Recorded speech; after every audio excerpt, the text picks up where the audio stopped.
Hello, everybody, and welcome to the June 5th market recap. Today is Tuesday, and we've had a relatively flat day in the market. We see the S&P just slightly up with the Dow slightly down. The leader for today is going to be the NASDAQ up about a 0.5%, which is really an indicator of strong growth in tech as the NASDAQ is geared more towards tech.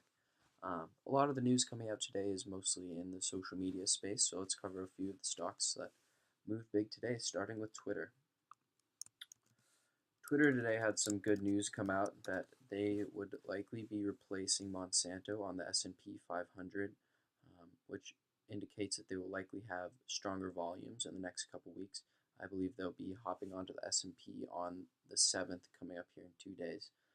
So really the thought there is that once they're on the S&P, you'll get more investing through people that either want to track the index or who invest through ETFs or mutual funds.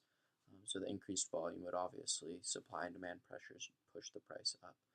So we see an early reaction to that as we get a 5% move in Twitter. We also see a report coming out saying that younger users are more likely to be using Twitter or Snapchat rather than Facebook or Instagram. So more positive pressures towards Twitter. Speaking of Snapchat, let's jump over there since they're also a pretty big mover for today. We see Snapchat recovering strongly from their weak earnings about a month ago now. They've had reported major losses at the beginning of May and jumped down near 10.20 a share, something like that. But have been recovering nicely since then, mainly due to the hiring of a really experienced Amazon management team. So they recently added a financial management person from the Amazon team onto the Snapchat team, which they see is adding a lot of value and experience in the tech space that should hopefully draw growth in the future. Again, also this report that younger users are more likely to be using Snapchat than other social media outlets. So Snapchat looks like they might just make it, even though looking at their earning numbers last quarter, it's really not good. They're losing money fast, and they're not making it fast enough through their ad revenue. But it looks like they're taking a lot of measures to add on to that ad revenue, and we'll see what their future has to hold. Another company that had big news come out today was Facebook. Facebook is sort of continuing on this Cambridge Analytica trend with their sort of privacy missteps and mistrust. We have coming out today that they'd been colluding with over 60 device manufacturers to give both your data as well as your friend's data to the company as long as you're using their platform. So if you're an Instagram user or Facebook user, they've been leveraging your Amazon information, your BlackBerry information, your Apple information. They've had really deals with all these major tech companies just to share your information, which really makes sense. This is how they've been such an effective advertiser over the last few years, and what's driven their growth. But obviously has got them into a bit of legal trouble and sort of an image problem over the last few months. But they've recovered nicely from that, and clearly people don't care anymore. People aren't stopping using Instagram. The people that still use Facebook are still using Facebook. It doesn't look like they're going anywhere. Another big mover in tech today that I thought was interesting was HPE, which is the IT and cloud-based services of Hewlett-Packard.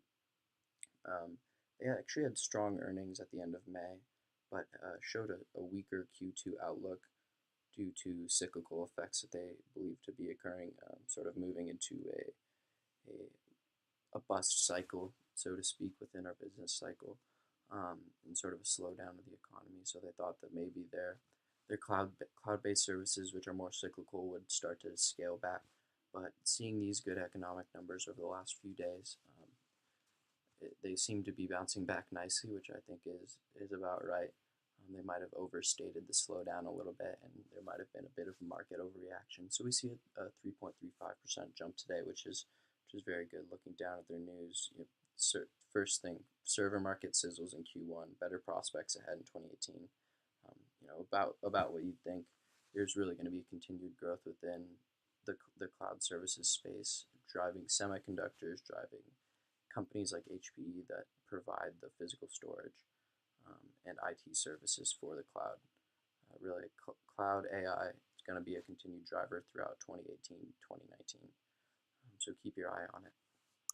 Moving over to the sort of the slugs of the day is the financial sector, and let's just look over at Bank of America. You see dropping nearly 1%, and that's a lot for these larger companies. And the drivers behind that is really it's the looming Italian default. We see a lot of shift ups within their government. They want to cut taxes, increase social welfare programs, which is obviously not going to be good for their budget and how they spend their money there. So we see the Italian yields increasing as they becomes more risky to invest in Italian bonds, and we see really just a runaway from the European bonds into the American market, and that increased demand has driven down the 10-year yields to back down to about 2.9%.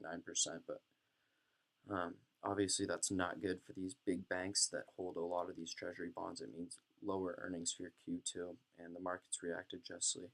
We see our bond yields bounce back a little bit over the last couple of days with strong job numbers, but still, Bank of America and other big banks are not recovering well, still being weighed down.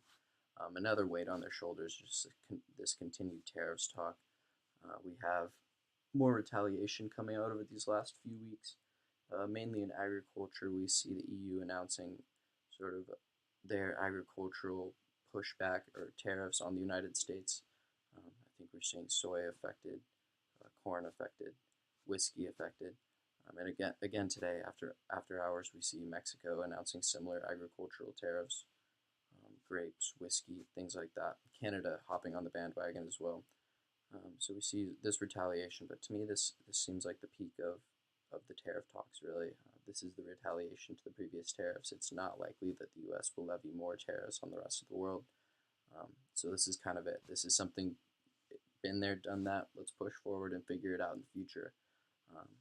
Looking forward, we have a few things to start relieving the pressure from the financial sector. We have the Volcker rule being lifted, allowing banks to do more speculative investing and possibly drive more growth, as well as a potential rate raise coming in these next couple weeks, which would be beneficial to these banks. That would increase their net income margin and increase their profits overall. So I think that's about it for today. We have a mixed market overall, tech being the leader and financials kind of trailing behind today. Thank you for listening. If you've made it this far, I really appreciate it. Bye-bye.